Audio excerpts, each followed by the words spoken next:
Salut les Wargamers, c'est Ivy de French Review, votre chaîne de rapport de bataille tuto et live peinture. Aujourd'hui je suis en compagnie de Pierre Castor pour l'analyse les amis des scénarios, c'est-à-dire de la partie match play pour la nouvelle édition de Warhammer 40 000.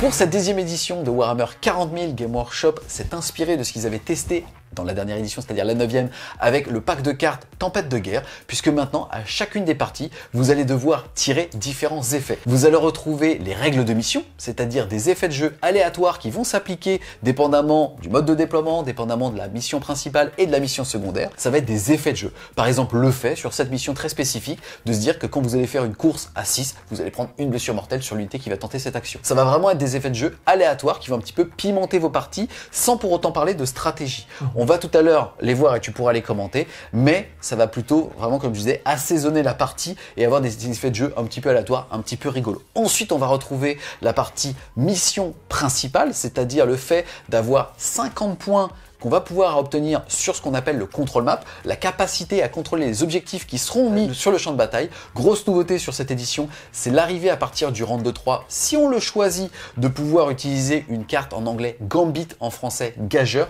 que nous on va plutôt justement appeler flambeur, puisqu'on va arrêter à partir du round de 3 de marquer des points par rapport au nombre d'objectifs qu'on contrôle, mais sur des nouveaux challenges qu'on va avoir qui seront beaucoup plus rémunérants que ceux justement conventionnels.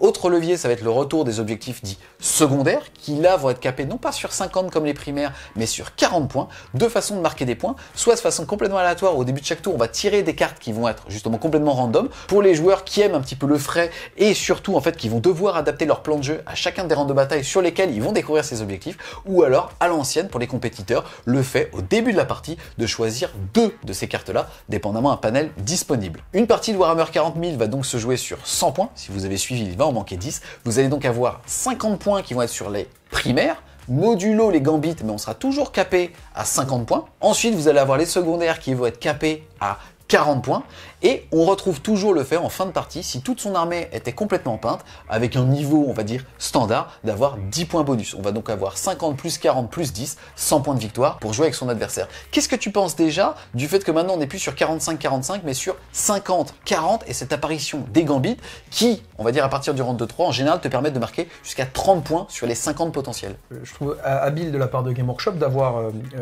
mis le poids du corps sur les primaires, puisqu'on avait une version, 9e version, qui générait pas assez d'interaction entre les joueurs. On verra ensuite que les 40 points de secondaire sont répartis seulement à travers deux types d'effets de jeu, puisqu'on va choisir deux secondaires en fixe ou alors en tactique, et que du coup faire 40 points, donc maxer ces secondaires, est devenu aussi beaucoup plus difficile. En plus d'avoir un potentiel maximum plus faible, il est aussi plus dur à réaliser. Donc vraiment, la question du primaire que l'on va partager avec l'adversaire a beaucoup plus de poids dans cette 10e version, et ça c'est chouette. Yes, pour illustrer un petit peu ce que tu dis, il faut comprendre que les secondaires, c'était quelque chose, en tout cas historiquement, qui était très scripté, sous-entendu, moi, tous les tours, il faut que j'arrive à faire ça si je veux avoir des points. Là où les primaires, c'est-à-dire le fait de contrôler un nombre d'objectifs sur la carte, on jouait pas avec, mais plutôt contre. Sous-entendu, moi, je vais devoir marquer mes secondaires et je vais juste t'empêcher de faire tes primaires pour justement créer un delta entre tes points et mes points. Là, on va le voir, mais ça va être beaucoup moins facile et ça va donc, comme tu le disais, créer du jeu. On va donc, après avoir rencontré justement son partenaire de jeu, tirer les cartes. La première carte, ça va être, comme je le disais,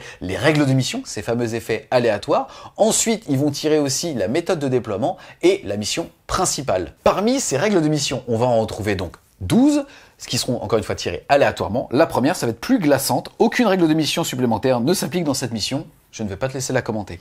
Ensuite, on va par exemple avoir ligne de ravitaillement. Dans cette mission, si le joueur contrôle le pion objectif dans sa zone de déploiement, alors on va jeter un dé et sur un 4+, il fera un petit point de commandement bonus. On rappelle que maintenant, en V10, vous commencez la partie avec 0 et au début de chacune des phases de commandement, à mi ou ennemi, vous en générez 1. Ensuite, on va avoir sinon le champ de bataille aléatoirement.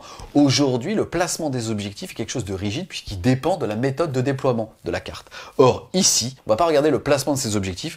À la place, on va jeter un dé avec son adversaire et ensuite on fera du ping-pong pour le placement d'un nombre d'objectifs dépendant du scénario et il y aura l'obligation d'en placer un dans chacune des zones de déploiement et le reste dans le no man's land avec les restrictions qu'on connaît à 6 pouces d'un bord de table et à plus de 9 pouces de tout objectif ennemi. Donc on va être capable de faire des scénarios asymétriques en termes de primaire. Oui, ça c'est vachement intéressant parce qu'en termes de rejouabilité, on est sur quelque chose de maximal.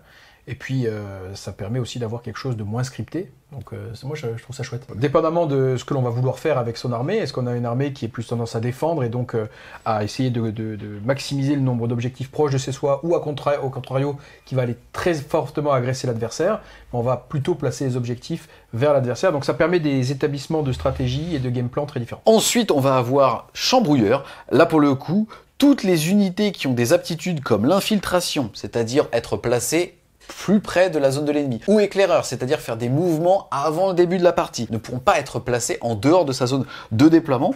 Autre chose aussi, les unités qui sont en réserve ou en réserve stratégique ne pourront jamais arriver à portée d'appui objectif qui serait dans le no man's land, c'est-à-dire en dehors des 2 zones de déploiement. On est en train de retrouver quelques saveurs qu'on a connues en V9, avec celui-ci, ou même avec le précédent, où on change la géométrie du champ de bataille, ou ici où on nous dit toutes les aptitudes d'infiltration sont désactivées.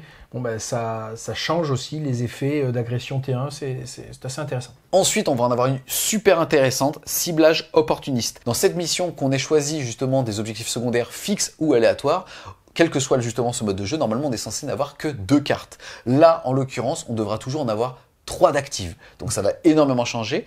Pour ceux qui choisiraient déjà de tirer de façon aléatoire, c'est assez facile, c'est la même chose, plutôt que d'en avoir 2, ils en auront 3. Par contre, pour les personnes qui vont choisir, on va dire une méthode standard de choisir ses secondaires, c'est-à-dire parmi le deck d'en prendre 2, là, ils vont pouvoir en prendre une 3e, et on le verra tout à l'heure, dépendamment si on choisit justement d'avoir quelque chose de scripté, c'est d'avoir tout le temps 2 objectifs fixes, ou cette notion de carte qu'on pourrait faire qu'une fois, on va pas marquer le même nombre de points. Donc là, je trouve que c'est un peu le meilleur des 2 mondes. Ce scénario, je le trouve super intéressant. Alors à ce stade, on ne sait pas encore d'ailleurs de quel côté va tomber la balle pour le compétitif. Est-ce qu'on va systématiquement choisir de jouer en fixe parce que ça nous permet d'avoir des plans moins aléatoires, parce que quand même, c'est vrai que quand on pioche des cartes, il y a quand même un aléa de stratégie qui peut être gênant. De faire une liste peut-être aussi en fonction ou des alors secondaires. est-ce que effectivement, et ça c'est un petit peu l'environnement de jeu qui va nous être proposé par le WTC et par donc ce qui vient standardiser le jeu de compétition, si on se rend compte qu'on est en mesure de build nos listes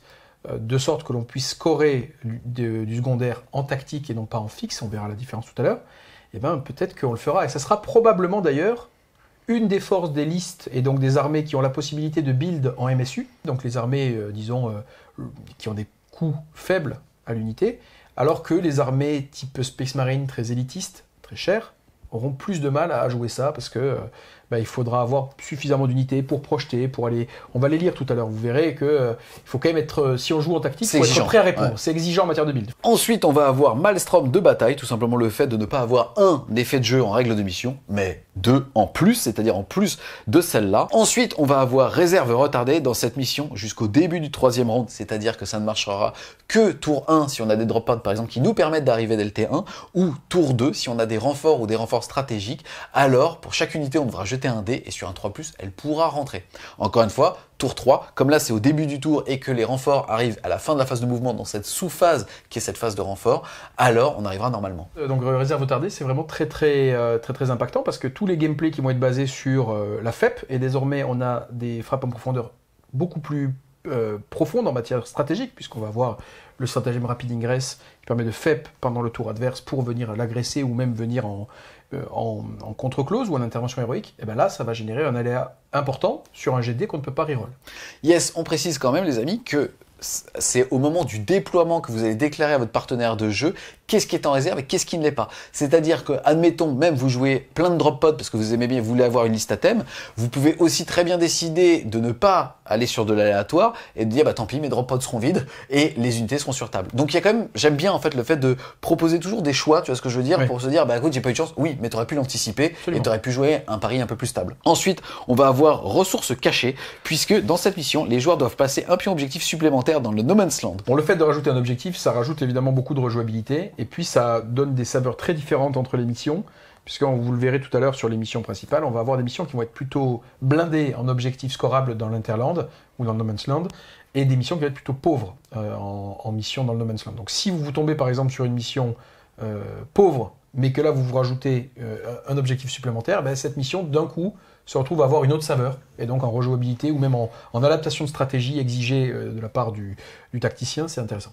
Yes. Ensuite, on va voir Parasite Vox. Dans cette mission, le stratagème relance de commandement, c'est tout simplement ce qu'on appelle un point de commandement générique. C'est pour faire une relance sur quasiment tous les jets de dés qu'on peut faire. Alors, ça coûte pas 1, mais 2 PC. Pareil pour le stratagème Nouveaux Ordres, et ça me permet aussi d'introduire justement ce stratagème. C'est entre guillemets quelque chose qu'on ne peut utiliser qu'une seule fois par partie. À la fin de la phase de commandement, une fois qu'on a généré ces fameuses 2 cartes, si on choisit de jouer en aléatoire, alors on peut en changer une. Et bien ici, ce sera pas 1, mais 2 PC. Ça a beaucoup d'impact. On dirait comme ça que c'est un peu nul parce que juste on change le scaling d'une reroll. En fait, ça va avoir beaucoup d'impact sur les armées de corps à corps. Parce que les jets que vous avez envie de reroll et qui ont le plus d'impact sur une game, c'est les jets de charge. Ou les jets d'advance qui précèdent une charge. Et bien là, passer de 1 à 2 PC, ça change tout. Surtout on l'a dit, on est dans une situation désormais où le PC se fait rare. Et donc, typiquement, si vous voulez advance et puis charge, et parfois vous devez payer un PC pour déclencher une advance et charge, quand la charge elle vaut 2 PC, souvent vous ne pouvez plus fiabiliser ni votre advance ni votre charge. C'est un truc que vous verrez quand on va tourner des rapports de bataille, vous les montrer ainsi de suite, mais vraiment les points de commandement ça devient une ressource qui est très limitée. Absolument. Ensuite, on va avoir renseignement secret. Là, ça ne va s'appliquer que si on choisit la méthode secondaire de tirage de cartes. À chaque phase de commandement d'un joueur, la première fois que celui-ci pioche une carte de mission secondaire, il peut, s'il le souhaite, en piocher une deuxième et défausser celle qui ne lui va pas. Ça, c'est vraiment broken, parce qu'on vient de les voir tout à l'heure. On a un stratagème qui existe pour changer une carte une fois par partie. Là, la règle de mission spéciale vous dit chaque fois que vous piochez, vous en piochez une de plus. Enfin, la première fois que vous piochez, vous en piochez une de plus. Donc, elle vous autorise à avoir un brassage de votre paquet de jeu beaucoup plus fort et donc à diminuer le poids de l'aléa sur votre secondaire tactique. Très clairement, elle vous encourage à jouer la version tactique des secondaires et elle va favoriser ceux qui vont avoir build pour être réactif sur ce secondaire. Là, pour le coup, je trouve que c'est génial, en fait, parce que ça va, même les gens qui aiment jouer un petit peu scripté, ça, c'est tellement avantageux pour le tirage de cartes. Obligé de s'y mettre. Exactement. Et ça, c'est trop bien. Ouais. Pour le coup, ça, c'est vraiment sympa en termes de rejouabilité. Ensuite, on va avoir sécurisation dans cette mission. Si un joueur contrôle un objectif à la fin de sa phase de commandement, alors il va rester sous son contrôle, même s'il s'en va. C'est quelque chose qu'on avait découvert à la fin de l'édition, avec notamment les joueurs Space Marine, quand ils étaient super OP, c'est-à-dire que troupes, ils pouvaient prendre un objectif et s'en aller. C'était un objectif qu'on appelait des objectifs boutons. Oui, exactement. Alors, il restait actif. Il y avait 2 missions déjà dans la version 9 qui avaient ces règles spéciales et qui étaient appréciées parce que ça générait des mécaniques d'engagement de ressources différents. Donc c'est bien aussi d'avoir ce genre de règles. Yes, ensuite on va avoir champ de mine dans cette mission chaque fois qu'on obtient un jet d'advance de 6. Alors on prend une blessure mortelle. Ça, on s'en bat un peu les couilles. Ça me paraît assez anecdotique. Vulgaire, politiquement correct. Voilà. Après, il y a quand même, alors je sais pas exactement comment ça va fonctionner avec les GK, ça peut être très drôle, parce que dès qu'ils advance, ils font 6. Ah, pour moi, c'est dans leur cul. Ah, ça n'est pas pour me déplaire. On a fait le tour des 12 règles de mission. Encore une fois, je trouve que c'est assez positif. Et le simple fait de se dire qu'en termes de rejouabilité, ça va à chaque fois être un assaisonnement, mais qui va vraiment changer la saveur de ta partie. Je trouve ça génial. Notamment, moi, tu vois, j'ai un mec, j'aime l'aléatoire. J'aime me dire au début de chaque game, je tire mes cartes. Voilà mon objectif à très court terme, 15 minutes. Tu vois, moi, je vis ma vie sur 15 minutes à chaque fois. C'est très bien. Tu vois, voilà. En général, les joueurs compétitifs préfèrent ce qui est scripté. Et là, tu vas même te dire que tu vas essayer de les sortir de leur zone de confort en leur apportant des choses. Je trouve ça vraiment cool. Oui, t'es un petit peu comme Anne Hidalgo avec ta ville du quart d'heure, quoi. C'est un peu ça. Putain, fallait pas. Ça, t'aurais pu dire, non, parce que ça là, je la cautionne pas. Ah putain. Tu touches pas à mon périph'. Tu touches pas à mon périph', ok. La ville du quart d'heure, écoute. On enchaîne ensuite avec les méthodes de déploiement. Pour le coup, rien de nouveau. On va quand même rappeler que maintenant, on ne choisit plus son bord de table. C'est le jet de dés qui vous force à être attaquant ou défenseur, et dépendamment de ce que vous voyez ici affiché à l'écran, vous allez devoir prendre tel ou tel côté. Personnellement, je trouve ça très cool. Ça permet de faire des vraies tables asymétriques. Et bah, tant pis ta gueule, ça va être le jet de dés qui va le définir. Un petit peu comme maintenant, on a l'obligation de prendre le T1 ou le T2. Et je trouve ça très positif. Mais en tout cas, toi, en termes de géométrie et du nombre d'objectifs, qu'est-ce que tu peux nous dire ici ? Ici, on a quelque chose de très générique comparé à ce qu'on avait pu avoir dans les versions précédentes où on avait différents nombres d'objectifs, des missions à 4 objectifs, des missions à 6 objectifs, des missions à 5 objectifs. Là, il y a 5 objectifs partout. On n'est pas dépaysé parce que sur les déploiements, on n'est que sur des choses qu'on connaissait, aube de guerre, marteau enclume, diagonale, quart de table. Mais on sait que va venir s'ajouter des règles de mission et des règles de primaire qui vont complètement modifier la géométrie de la table. Donc il faut des déploiements plutôt génériques, parce que sinon ça ne peut pas accueillir des excentricités de règles. par la suite. Ensuite, dans le tirage de cartes, on va enfin découvrir ce qu'on appelle vulgairement la mission, c'est-à-dire la mission principale. On commence par un qu'on connaît, prendre et tenir, puisque à partir du deuxième round de bataille, on rappelle qu'il y en a 5, et ce jusqu'au 4e, un joueur à la fin de sa phase de commandement marquera 5 points de victoire par pion objectif qu'il contrôle. On rappelle, pas de changement par rapport à cette deuxième édition. Un pion objectif, c'est un pion qui fait 40 mm et on le contrôle à partir du moment où on est à 3 pouces de ces fameux 40 mm, pas du centre. Ici, petite particularité, déjà on ne peut pas mettre plus de 15 points de victoire par tour, et ensuite on peut pas marquer au premier tour, et au 5e round de bataille ça change un petit peu, puisque quand on est joueur numéro 2, on marquera pas à la fin de commandement, mais à la fin de son tour.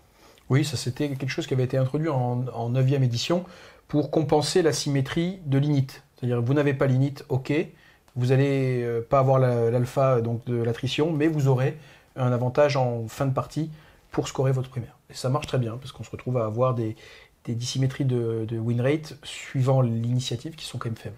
Yes, et là le fait par exemple d'être capé à 15 points de primaire, c'est-à-dire que ça soit jamais plus intéressant de contrôler plus de 3 objectifs. Qu'est-ce que t'en penses ?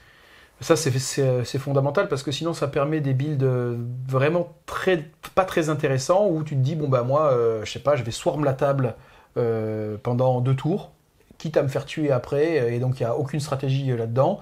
Je vais marquer je vais pas marquer 15 points, je vais marquer 20, voire peut-être 25 points au maximum pendant un tour ou 2, donc j'aurais déjà fait mon travail. Je vous rappelle que les primaires c'est 50. Donc si vous faites une collecte à 20 ou 2 collectes à 20, en fait vous pouvez jouer 2 tours. Donc c'est pour garantir qu'il n'y aura pas d'engagement trop récompensé de ressources sur un seul tour. Ensuite, on va découvrir le rituel, très exotique celui-là. En gros, ce qui va se passer, c'est que sur les 5 objectifs, on va retirer les 3 qui sont dans le Man's Land, puisque toujours garder au moins un objectif dans sa zone de déploiement. On va placer un objectif au centre de la table, et après, ça débloquera une action. Est-ce que tu peux nous en parler ? Oui, déjà comment on fait des actions ? Il faut être éligible pour tirer, et il ne faut pas être Battle Shock avec une unité. Ensuite, là, l'action qui est rendue disponible par le scénario, c'est pondre un objectif. Pour le pondre, il faut être exactement à 9 pas d'un objectif qui existe déjà dans le No Man's Land, très important. Et il ne faut pas overlapper un autre objectif. C'est-à-dire qu'un objectif ne peut être placé qu'à plus de 6 pouces d'un objectif précédemment placé. Exactement. Je vais reprendre une des expressions qu'on a vues en off, c'est qu'on va finalement être un petit peu dans une logique géométrique de rosace, oui, en fait, sur l'objectif. Qu'est-ce que tu en penses, toi, d'ailleurs, de ce genre de mécanique ? Et moi, je trouve ça vraiment très exotique et très nouveau, donc je suis assez hypé, parce que ça va générer tout un univers stratégique nouveau. Donc soit, comme tu l'as dit, des réactions de déploiement d'objectifs en rosace autour du centre pour ceux qui vont être extrêmement confiants sur leur aptitude à tenir le centre. Je sais pas, imaginons des Dark Angel avec des Terminators, un grand classique. Bon, donc eux, la rosace. Ou à contrario, des gunlines qui vont essayer de s'infiltrer le plus rapidement possible pour tirer les objectifs vers eux. Donc ils vont d'abord en placer un à 9 du centre, et ensuite ils replaceront le suivant à 9 du premier qu'ils ont placé, pour ramener les objectifs un peu vers eux dans une logique beaucoup plus défensive. Ça va générer des gameplays très différents, et on peut même imaginer que les circonstances de la bataille font que les joueurs n'auront pas la possibilité de vraiment pondre des objectifs en quantité satisfaisante. Et donc on va arriver au tour 3, où ça deviendra assez clair que le gambit, qu'on va examiner tout à l'heure, sera peut-être plus intéressant pour les 2 joueurs. C'est un cas un peu particulier où, quand on avait lu le gambit, on s'était dit, tiens, le joueur qui est plutôt en retrait sur le scoring va peut-être jouer le gambit et donc prendre des risques par rapport à celui qui est en train de prendre la table. Dans ce genre de scénario, on peut très bien imaginer un potentiel de scoring primaire classique de mission faible pour les 2 joueurs, et donc un report vers le gambit des 2 joueurs. Yes, en tout cas, la vraie nouveauté ici, c'est qu'on ne marquera 5 points de victoire que pour chaque objectif du No Man's Land qu'on contrôle. Donc les primaires vont être très compliquées à aller caper. Oui, l'objectif chez soi ne compte pas. Ensuite, on va voir un qui est super intéressant aussi, ça va être les sites de pouvoir. 2 façons, entre guillemets, de prendre un objectif, soit normal avec unité, soit aussi de placer un personnage à portée d'unité. Et la vraie particularité, c'est qu'à la phase de commandement, alors on marquera 3 points pour chaque pion objectif qu'on contrôle, et 3 points pour chaque objectif qu'on contrôle avec un personnage. Et ce qui est même rigolo, c'est que c'est pas binaire, dans le sens on peut très bien marquer 6 points par objectif contrôle si on a une unité et un personnage, mais on peut aussi ne pas contrôler un objectif, mais marquer 3 points si on a un personnage à portée d'objectifs, et ainsi de suite. C'est quand même très fun. Oui, avec la spécificité qu'on ne peut pas empowered un objectif qui est dans notre zone. Donc ça ne concerne que les objectifs du No Man's Land. Et oui, effectivement, on va avoir toujours les mécanismes de contestation classiques sur les 3 points de « je tiens mon objectif », mais si un personnage adverse est sur l'objectif du No Man's Land, il va continuer à être empowered par le personnage. Donc vous aurez contesté les 3 points de « je tiens », vous n'aurez pas contesté les 3 points de j'empowered. Donc pour les contester, il faudra détruire le personnage. Ensuite, on va avoir largage de matériel, très sympa. Ici, c'est très simple, on va tout simplement regarder avec son adversaire aléatoirement quel objectif No Man's Land va être dit alpha et quel objectif va être oméga. Au début du 4e round de bataille, on va retirer l'alpha et sur le 5e round de bataille, ça sera uniquement l'oméga qui comptera au niveau de No Man's Land. Par rapport au scoring round 2 et 3, alors on marquera 5 points de victoire pour chaque objectif No Man's Land qu'on contrôle. À partir du round 4, je rappelle qu'on aura supprimé l'alpha, alors ça sera 8 points de victoire pour chaque objectif No Man's Land qu'on contrôle. Et pour les rounds 5, ça sera 15 points de victoire si on contrôle le dernier objectif. Oui, écoute, c'est vraiment intéressant et ça va ouvrir des nouvelles stratégies autour du Gambit parce que, admettons que l'oméga, qui est celui qui reste au tour 5 et qui vaut 15 points, soit celui qui se trouve le plus proche de la zone de déploiement de votre adversaire, ça va générer chez vous une envie assez forte, en tout cas, d'envisager le Gambit. Autre élément qu'on a évoqué sur la rejouabilité, imaginez que sur cette mission-là, vous vous retrouvez avec la règle spéciale de mission qui vous ajoute un objectif dans l'Interland, ben vous changez complètement la géométrie du jeu pour le round 4. Pas pour le round 5 où il ne reste que l'oméga, mais au round 4 où vous vous retrouvez non pas avec 2 objectifs qui valent 8, mais 3 objectifs qui valent 8. Donc tout ça va beaucoup changer et apporte vraiment beaucoup de rejouabilité et de différences de stratégie à mettre en place. Ensuite, on va découvrir ensemble déployer les cerveau-crânes. En gros, chaque objectif du champ de bataille sera appelé un cerveau-crâne. À la fin de son tour, pour chaque objectif qu'on contrôle, on va être capable de le déplacer de 6 pouces dans n'importe quelle direction. Bien évidemment, ce fameux socle de 40 mm d'objectif ne peut pas être dans un élément de terrain ou sur une autre figurine, et à la fin de chaque tour, le joueur dont c'est le tour marquera des points de victoire comme suit. 5 points de victoire pour chaque cerveau-crâne qui est entièrement à 6 pouces de la zone de déploiement adverse, c'est-à-dire à 18 pouces du bord de table adverse, ou 8 points de victoire pour chaque cerveau-crâne qui est entièrement dans la zone de déploiement adverse, à savoir que c'est cumulatif et qu'on peut mettre jusqu'à 15 points. Oui, en fait, pour le dire simplement, l'objectif c'est de renvoyer les cerveau-crânes chez l'adversaire. Plus ils sont chez l'adversaire, plus vous gagnez de points. Donc ça, c'est une nouvelle mécanique qui est très nouvelle et surtout très contre-intuitive, parce que d'habitude, quand on a la possibilité de bouger des objectifs, on les ramène à soi, à moi. Là, c'est très différent, et surtout, si vous y réfléchissez, ça crée des choses assez marrantes, parce que vous allez d'abord contrôler l'objectif, vous êtes content de vous avez la possibilité de le renvoyer chez l'adversaire, mais du coup, vous le renvoyez de combien ? Parce que si vous le renvoyez de sorte que vous ne le contrôlez plus, l'autre, il lui suffit de mettre une petite unité, une Viper, n'importe quoi, et il le contrôle et il vous le renvoie. Donc, comment est-ce que je fais pour escorter, en fait, ces cerveau-crânes le plus loin possible chez l'adversaire ? C'est assez intéressant. Yes. Ensuite, on va avoir éliminé l'adversaire. Une mission principale basée sur l'attrition, puisque à partir du 2e round de bataille, un joueur marquera 4 points de victoire s'il contrôle au moins un objectif et 4 points de victoire supplémentaires s'il contrôle plus que son adversaire. Et à la fin de chaque round de bataille, si un joueur a au moins détruit une unité, il marquera 4 points de victoire, et s'il n'a détruit plus que son adversaire, il en mettra 4 supplémentaires. Autant vous dire que celui-là va scorer et faire un effet boule de neige très très vite dans la game. Sur ce scénario-là, on va avoir un avantage qui sera donné à ceux qui jouent des grosses unités qui valent beaucoup de points, parce qu'ils vont être en mesure de ne pas perdre d'unité et éventuellement de tuer une petite unité, une Viper, comme je disais tout à l'heure. Et dans ces conditions-là, ça fait quand même 8 points de delta par battle round. On a vu tout à l'heure des environnements de jeu dans lesquels les joueurs qui jouaient des petites unités étaient avantagés, donc le secondaire dans sa version tactique, donc pioche aléatoire, façon Maelstrom. Bon, eux, évidemment, ces modes de scoring-là avantagent ceux qui jouent des petites unités. Celui-ci, en tout cas ce primaire-là, avantage ceux qui jouent des grosses unités. Yes. Ensuite, on va découvrir la terre brûlée à partir du 2e round de bataille, à la phase de tir de chaque joueur. Celui dont c'est le tour peut choisir une unité qui n'est pas ébranlée et qui serait éligible pour tirer pour réaliser une action. Pour réaliser cette action, elle doit être à 1 pouce d'un objectif, c'est-à-dire être à 1 pouce de ce fameux objectif qui fait 40 mm. Alors, s'il est toujours à 1 pouce de ce fameux pion au début de sa prochaine phase de commandement, c'est-à-dire qu'il l'a fait pendant le tour de l'adversaire, il doit donc le défendre, alors l'objectif peut être brûlé. S'il est brûlé, on va tout simplement le retirer. Alors on marquera 5 points de victoire si on a au moins brûlé un objectif du No Man's Land et 10 points de victoire si on a réussi à brûler au moins un objectif dans la zone de déploiement adverse. Et à côté de ça, à la fin de chaque phase de commandement, quoi qu'il arrive, un joueur marquera 5 points de victoire pour chaque pion objectif qu'il contrôle. Classique. Ami ou ennemi, tout ça. Ensuite, on va avoir cible prioritaire à partir du deuxième round de bataille. À la phase de commandement, un joueur marquera 5 points de victoire par objectif qu'il contrôle jusqu'à un maximum de 10. C'est-à-dire jamais plus de 3 objectifs. Et surtout, un petit peu à la Eternal War pour les anciens joueurs, à la fin de la bataille, on marquera 5 points de victoire jusqu'à un maximum de 15 par objectif qu'on contrôle à la fin de la partie. Et ça, c'est vachement intéressant parce que on note qu'il n'y a pas la symétrie qu'on a dans les autres scénarios sur le tour 5 parce qu'elle est reportée à l'état fin de bataille. Ouais. Et donc ça veut dire qu'il y a quand même un enjeu à reporter tout un tas de stratégies vers le late game parce qu'il y a un enjeu à survivre. Il n'y a pas je brûle toutes mes cartes early, de toute façon je me ferai fumer, c'est pas grave, j'aurai marqué mes points. Et pour terminer, on va avoir terrain vital. Là, c'est très simple. Après avoir placé le champ de bataille, on va tout simplement retirer le pion objectif de No Man's Land qui est le plus près du centre. Donc si vous en avez un au centre, c'est le central qu'on va retirer. Sinon, faudra voir avec son adversaire. Et en gros, si on contrôle la phase de commandement, l'objectif qui est chez soi, on met 2 points de victoire. Ceux de No Man's Land, on met 5 points de victoire. Et celui chez l'adversaire, 6 points de victoire.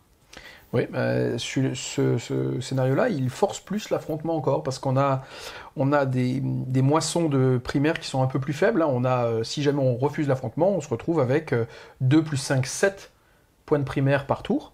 Alors deux choix possibles, soit on freeze la game et on se dit ok, le primaire reste à 7 pour chacun et personne ne bouge, et on joue la game plutôt sur du secondaire.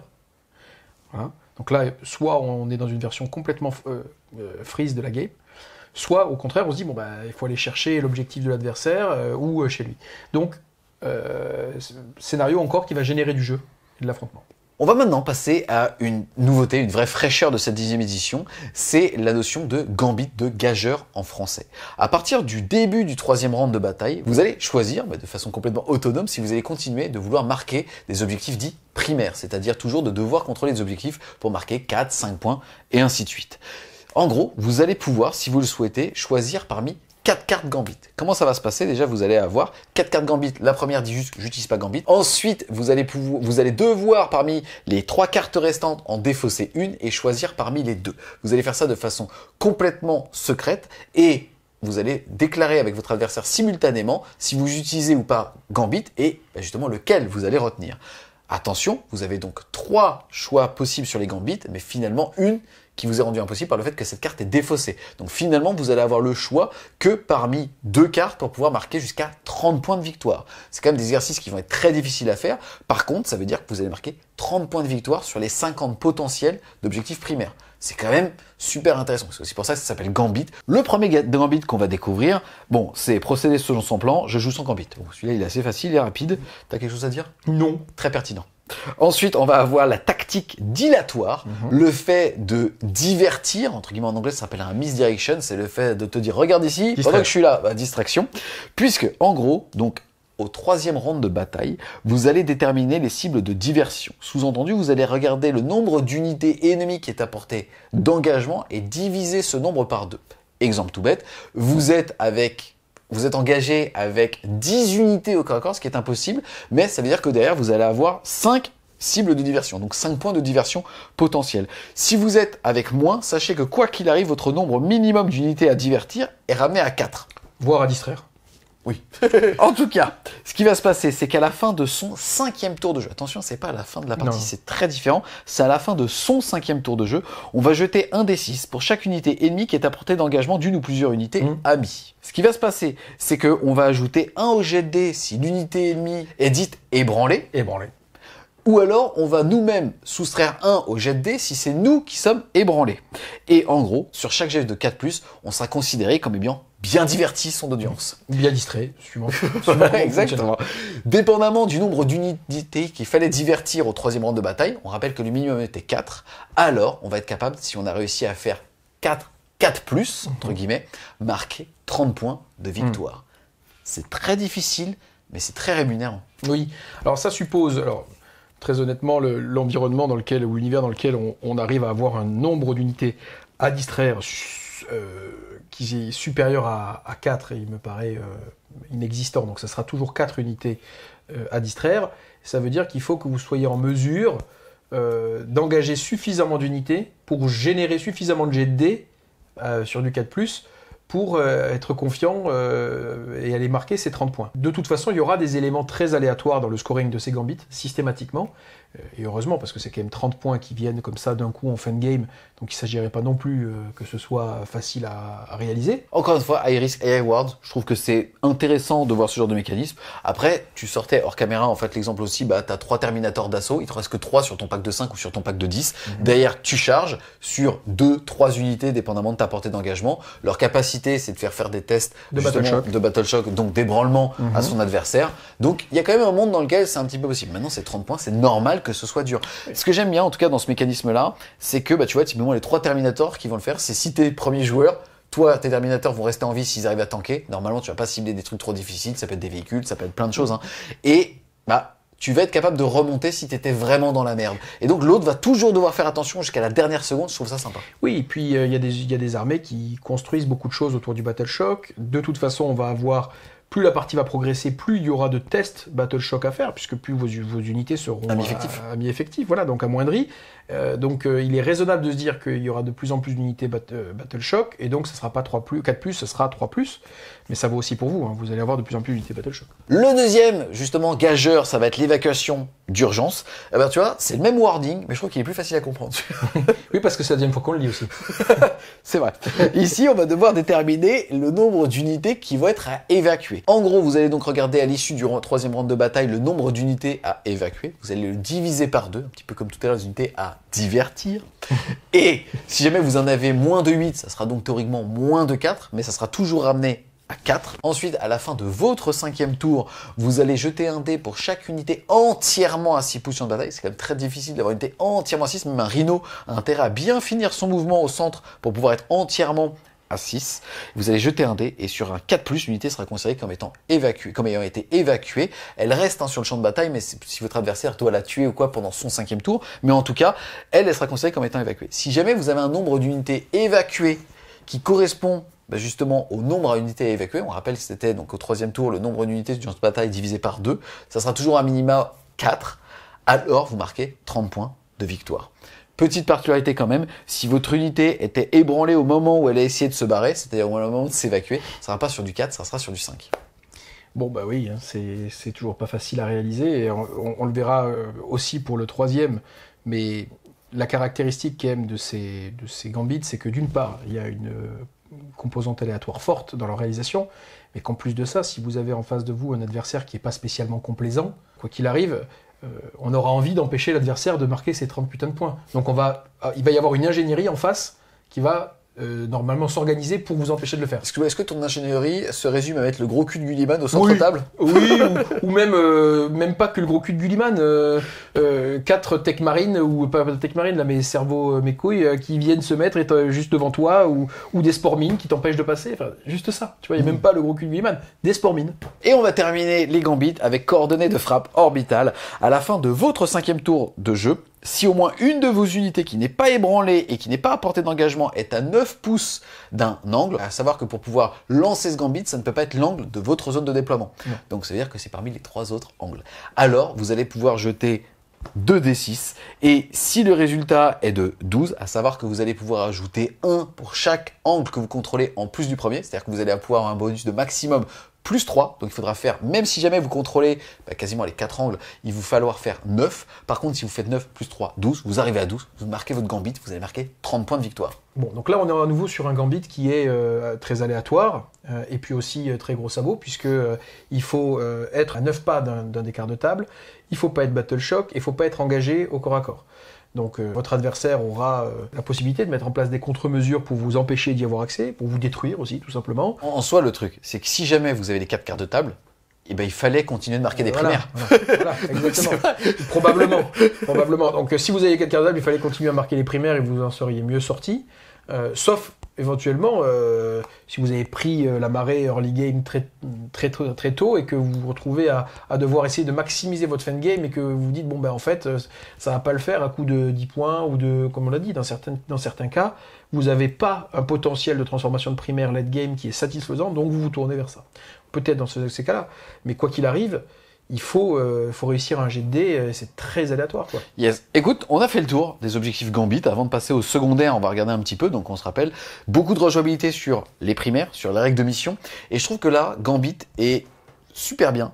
Parce qu'en fait, en gros, si tu veux, faut savoir que le Gambit est né, on va dire, d'une critique de Game Workshop par rapport à la linéarité des objectifs dits primaires ou à cette notion qu'on avait systématiquement de deny, donc juste de mettre une unité super OP sur l'objectif de son adversaire et dire à ta prochaine phase de commandement, DTC, tu vas pas marquer tes points.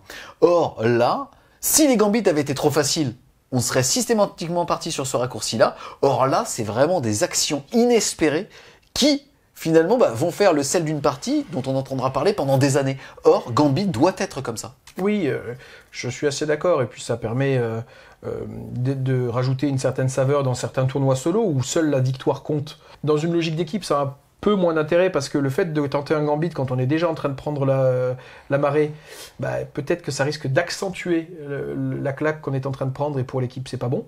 Il y aura des cas où ce sera quand même intéressant, et dans ces conditions-là, certainement qu'il y aura des échanges avec le coach, mais bon, voilà. Donc ça rajoute une profondeur tactique au jeu auquel on joue qui est quand même assez chouette. Et puis, je rebondis sur la rejouabilité. On a quand même vu 5 déploiements différents, 9 règles de primaire différentes et 12 règles de mission différentes, ce qui fait donc 540 possibilités d'appariement. Tu as calculé avant ou tu bluffes? Oui, bien sûr. de tête.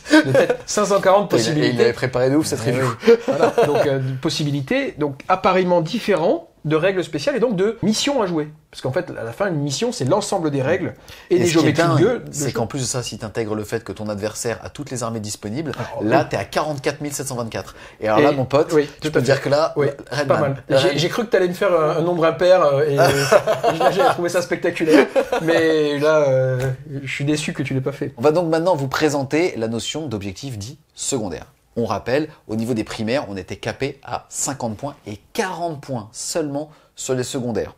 Deux façons de jouer. Il faut juste savoir qu'au moment où vous allez déployer vos armées, vous allez donc déclarer à votre adversaire tel personnage va mener telle unité va être sur table, l'autre en téléportarium, en 2000 points, 500 points en renfort stratégique si on le souhaite, et ainsi de suite. Et à ce moment-là, on va choisir si on décide de jouer ce qu'on appelle anciennement Maelstrom, c'est-à-dire en objectif secondaire tactique, le fait tout simplement au début de sa phase de commandement de générer 2 cartes et de devoir justement y arriver jusqu'à la fin de son tour, ou alors de pouvoir les défausser avec un petit PC générique, ou alors de jouer un petit peu plus crypté et donc de choisir 2 objectifs secondaires fixes auxquels on va devoir répondre pendant toute la partie. Attention, il va y avoir 16 missions secondaires, elles vont toutes être prenables de façon aléatoire. Attention, il n'en existe que 7 en cartes fixe. Pour vous montrer un petit peu comment ça va fonctionner, on va prendre Assassinat. Assassinat a la petite pastille qui vous permet de le prendre soit de façon aléatoire, soit de façon fixe. Or, on va pas gagner la même chose. Puisque si vous utilisez les missions fixes, alors que tant que cette carte secondaire est active, à chaque fois que vous allez trouver un personnage, vous allez marquer 4 points de victoire. Et si jamais on est en tactique, c'est-à-dire qu'on a eu un tirage de cartes aléatoire,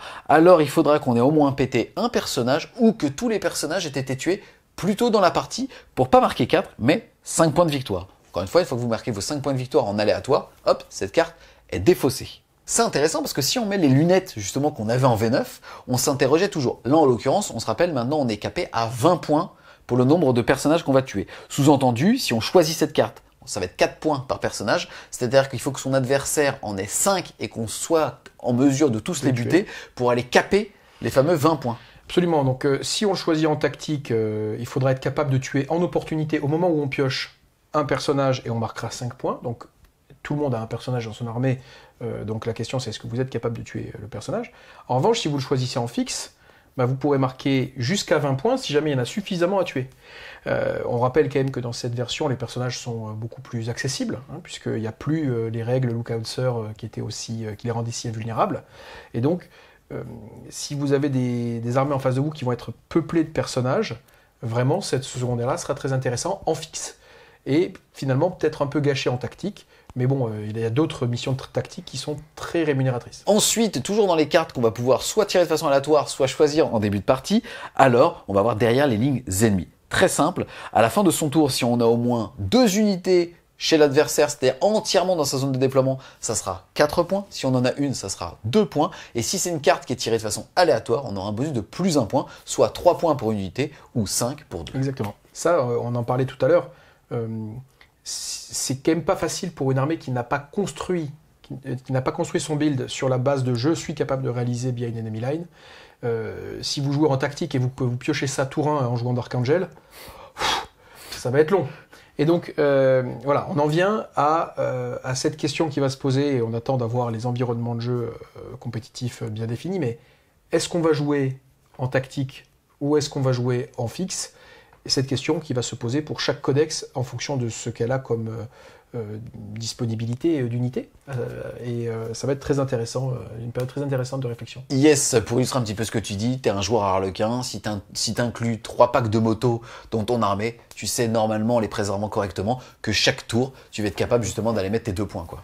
Exactement, où tu es un Craftworld, tu as ta petite Viper qui coûte rien, hop, ça peut y aller.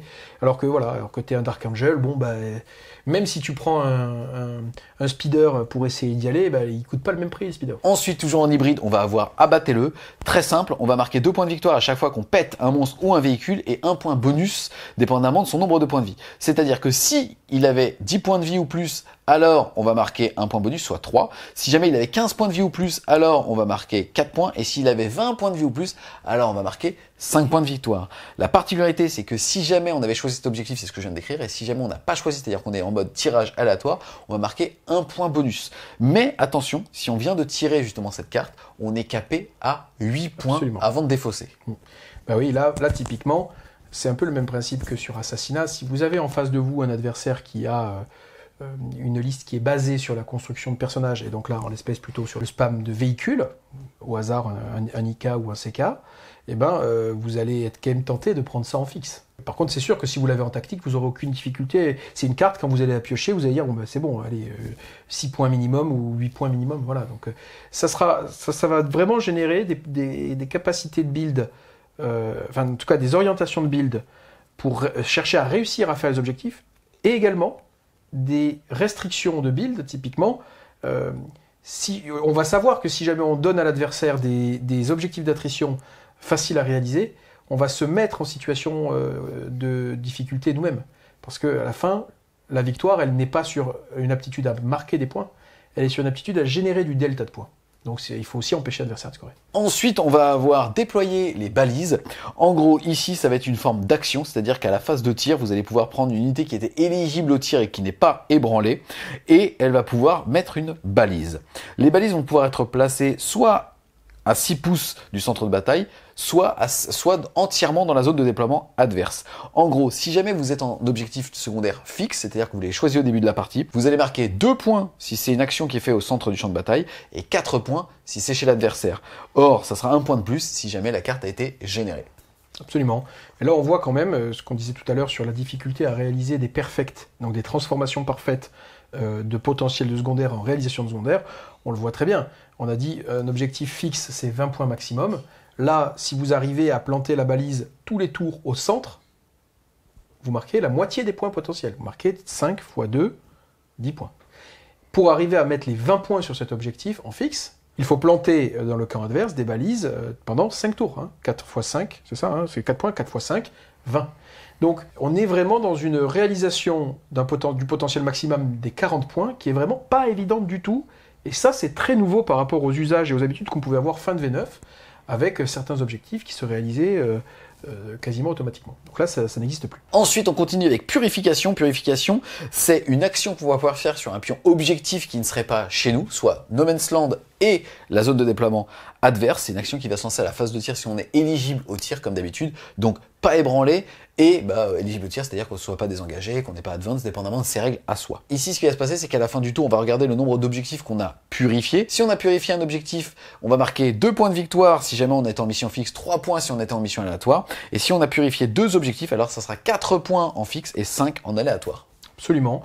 Bon, bah là, on est sur exactement le genre d'aptitude qui va se concentrer sur les actions à conduire. Donc il faut bien comprendre, quand vous faites une action pour scorer, vous immobilisez l'attrition de l'unité qu'il fait. Donc ça ne peut pas être une grosse unité. Et là, par contre, effectivement, si vous avez la capacité à bénir les deux objectifs, celui du centre et celui, disons, de votre flanc fort, vous faites ça pendant 5 tours, vous arrivez à 20. La vérité, c'est qu'on l'a vu tout à l'heure, on peut changer complètement les géométries de table avec les règles spéciales et puis avec certains scénarios.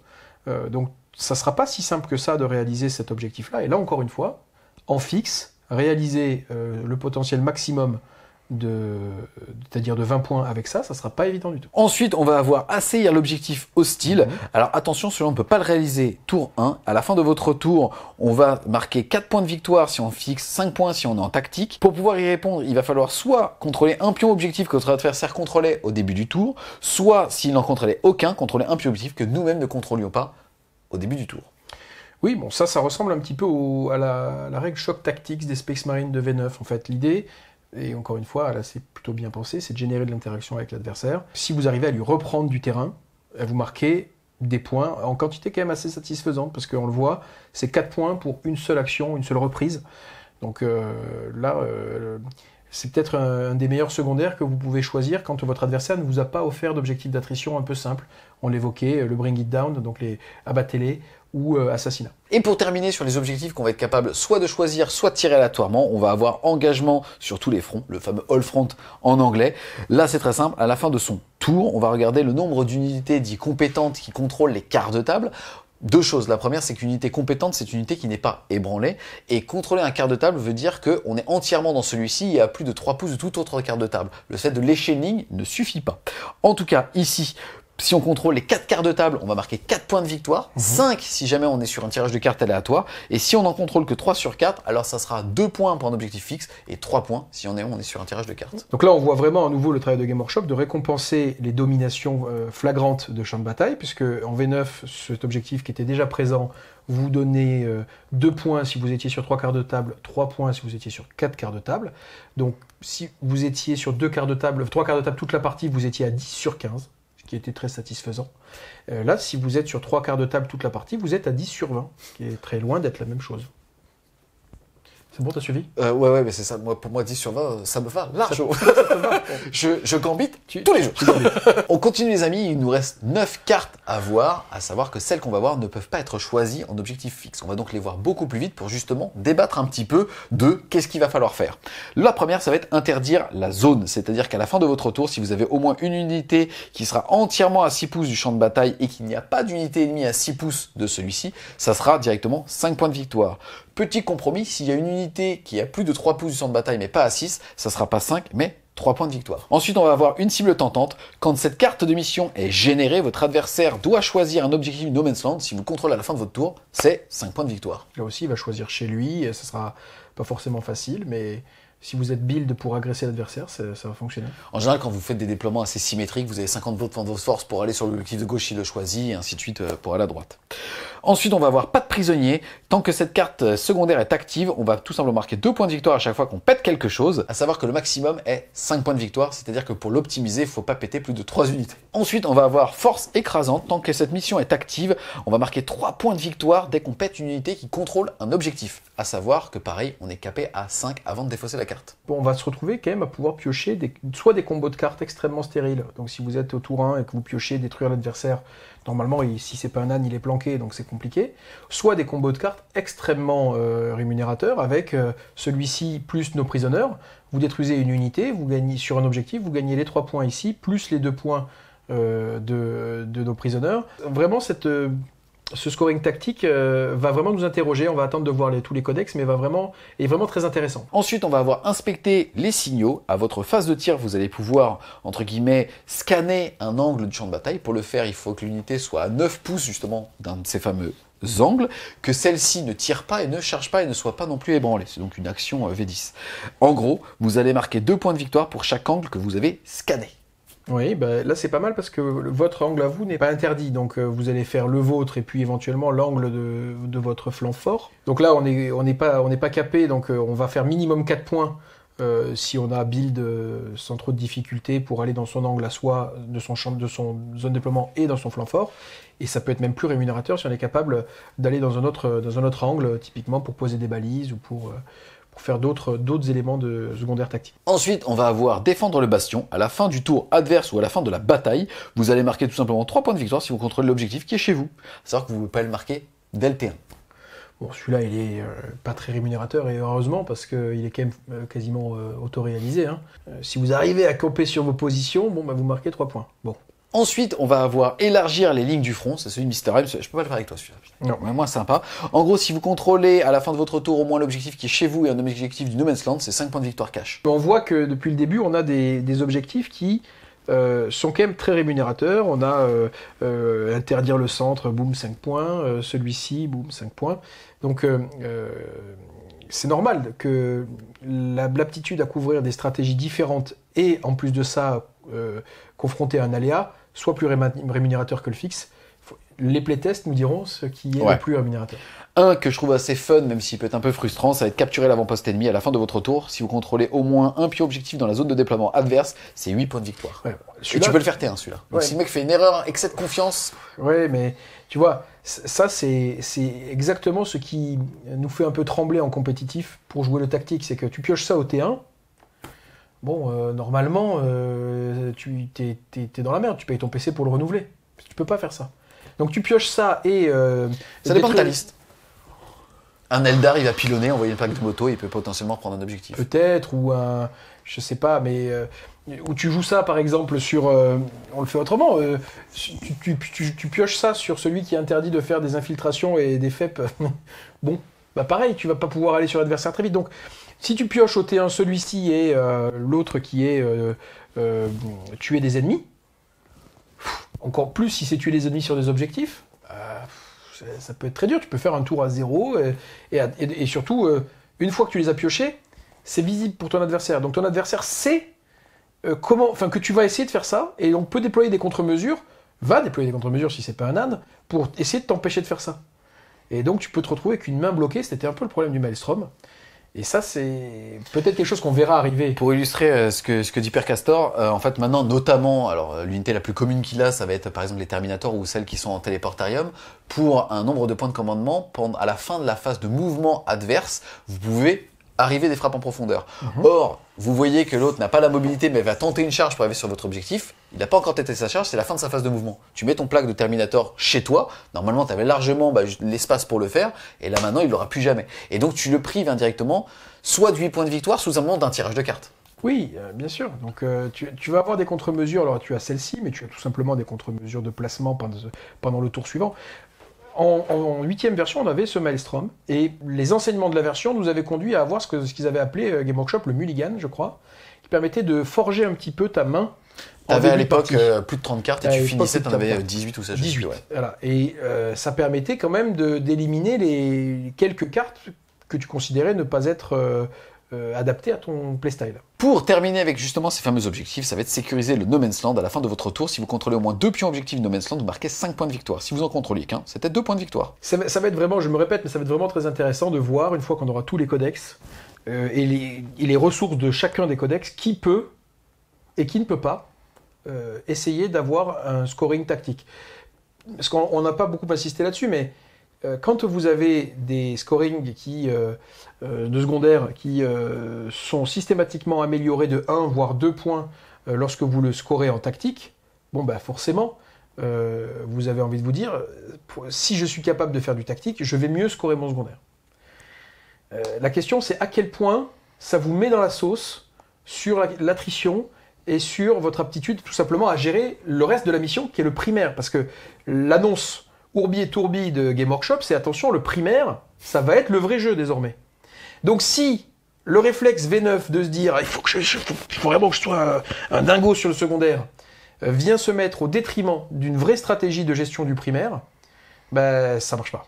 Donc c'est un peu le risque de ces tactiques, et donc on va y être attentif pendant les prochaines semaines. Petite précision avant justement de débattre, c'est à la fin du tour de chaque joueur.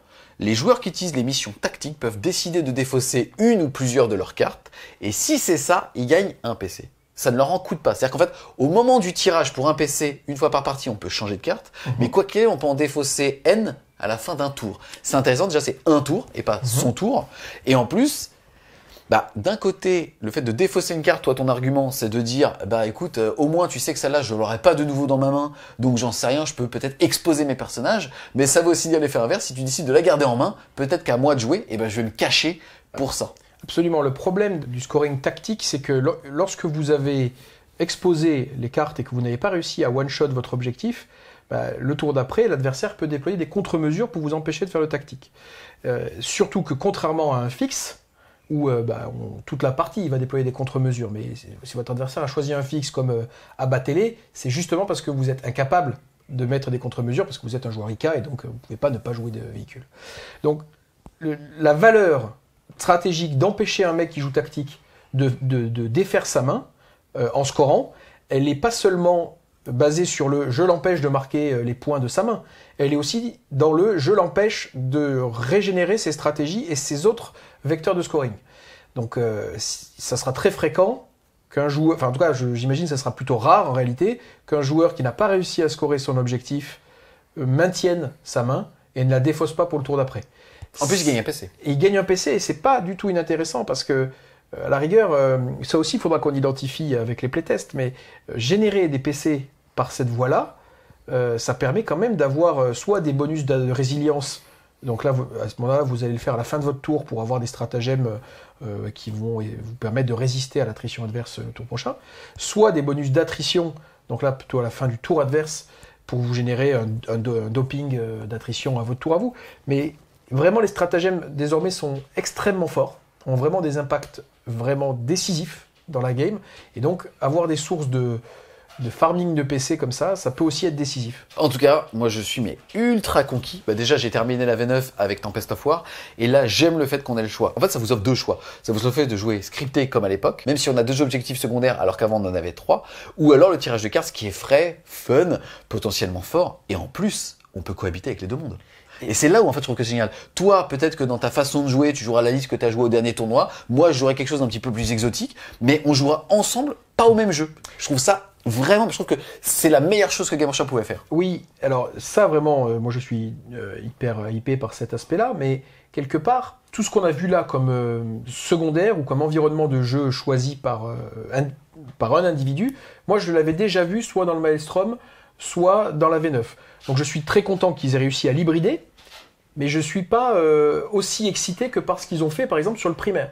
Sur le primaire, ils ont créé 9 environnements de jeu différents, 9 mécanismes fondamentalement différents de scoring, avec des cinématiques de game vraiment très différentes. Vous allez soit détruire des objectifs, soit en pondre, soit en déplacer, repousser les cerveau-crânes vers l'adversaire. D'autres fois, vous allez essayer de tirer les objectifs à vous. D'autres fois, vous allez scorer des objectifs en fin de game parce que vous avez un alpha, un oméga. Bon, tout ça est quand même très différent et assez équilibré, je trouve, par rapport à d'autres objectifs. C'était le problème des objectifs primaires un peu différents. Il y a un scénario qui est un peu mythique dans le jeu qui s'appelle La Relique, qui revient régulièrement de version en version qu'on ne voit pas là, parce que souvent c'était difficile de l'équilibrer, tu avais la relique, tu avais gagné, peu importe ce qui s'était passé pendant la game. Là je trouve que vraiment c'est équilibré. Tu vois, c'est marrant parce que je partage complètement ce que tu as dit. Après, c'est pas un débat entre est-ce que je préfère le primaire ou le secondaire. En tout cas, si, mais c'est le primaire. Okay. Ouais, c'est le secondaire. Okay. Non, voilà. Déjà, parce que tu les as les cartes? Non. Ah, moi, voilà, non, plus sérieusement, ce qui est génial en fait, c'est qu'on va donc jouer entre ces deux mondes, mais que ça donne envie encore une fois de tout tester et on se bat tous avec les mêmes cartes. À voir demain avec les codex, est-ce qu'on n'a pas des primaires ou des secondaires, enfin des secondaires en tout cas à part armée. Je l'espère pas parce que pour moi c'est ce qui casse un petit peu l'équilibrage, parce qu'ils ont déjà du mal à gérer avec cet équilibrage là. Mais en tout cas, ce que je trouve cool, c'est que ça va aussi, en tout cas dans un premier temps, et en tout cas s'ils font pas trop de la merde au niveau attrition, faire que tu as une armée que tu aimes, tu fais une liste qui te plaît, qui te permet d'aller jouer entre les deux mondes, et ça va se jouer là-dessus. Ça va pas se jouer au match-up favorable, défavorable. Ça va se jouer au OK sur table. Exactement. Et c'est ce qu'on attend d'un jeu de stratégie, putain. Absolument. Absolument. Et puis, même ça va se jouer sur table, et puis ça va se jouer sur la versatilité de ta liste dans ta stratégie de build. C'est-à-dire, celui qui va quand même se permettre de s'offrir des solutions à inventer sur table, va quand même avoir un avantage sur celui qui va juste avoir fait une liste monolithique. Et d'ailleurs, on le voit également dans les datasheets qu'il propose, avec des datasheets qui cherchent à générer des synergies les unes avec les autres. Modulo quelques bugs qu'on n'évoquera pas là, mais qui cherchent vraiment le speeder, il donne plus un wound, ou plus un hit, ou plus un PA, ou machin. Et donc, plutôt que ce qu'on a pu voir précédemment dans les autres versions, et qui va dans le bon sens à chaque version, qui sont des logiques de spam, j'ai vraiment l'impression que là, ça ne sera pas récompensé. On a fait le tour en tout cas de tout ce qui va faire le sel d'une partie de Warhammer 40 000. Comme vous l'avez vu, c'est super positif, on est vraiment enjoué, galvanisé et ça donne envie de tout tester. Ça combiné à toutes les armées qu'elles vont offrir et ainsi de suite. À voir aussi, tu sais, des armées archétypes, j'en sais rien. Est-ce que finalement la Death Guard va être aussi frustrante à jouer qu'en V9? Je ne pense pas et ça c'est génial. Testez, allez chercher la quintessence de vos codex et vous allez voir finalement que beaucoup justement de ces codex répondent à une partie d'un type de jeu.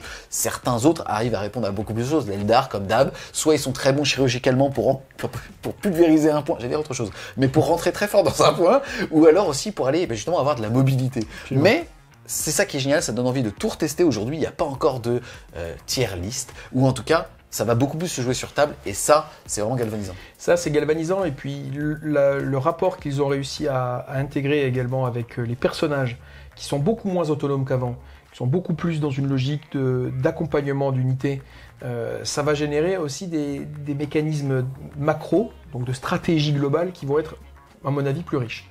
Parce qu'avant, tu pouvais avoir un prince tyrannide qui était le cœur de ton armée, l'alpha et l'oméga de l'attrition, du control map et de la frustration des points adverses. Bon, c'est plus possible ça. Ça, c'est plus possible, et c'est plus possible pour le tyrannide, mais c'est plus possible pour tous les autres codex. Ça, c'est chouette. Complètement, ouais. En fait, on va jouer avec et contre son adversaire, en fait, et ça, c'est vraiment ce qu'on attendait. En tout cas, un grand merci à toi, mon petit père Castor, capitaine de l'équipe de France de Warhammer 40 000, d'être venu avec nous pour vous présenter justement les scénarios de cette 10e édition de Warhammer 40 000. Si vous avez aimé, n'hésitez pas à mettre un gros pouce bleu dessus, à commenter, à partager cette vidéo. Si vous voulez supporter les amis Fred Wargame Studio financièrement, et on a besoin de vous, n'hésitez pas à aller faire un tour sur la plateforme Tipeee, le lien sera en description.